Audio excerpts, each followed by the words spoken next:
mahalo all the sound crew working here all day long.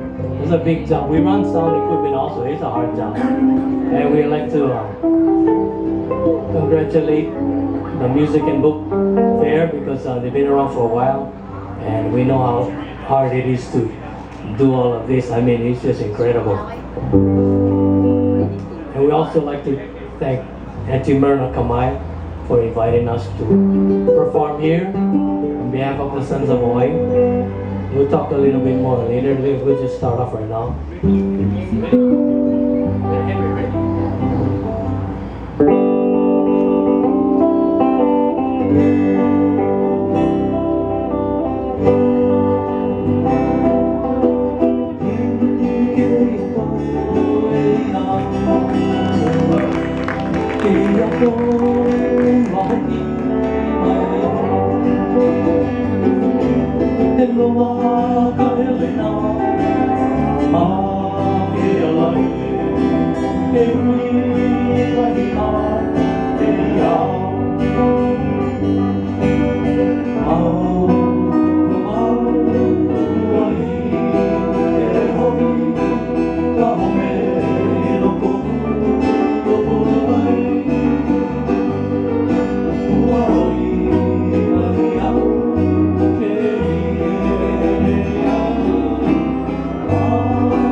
Oh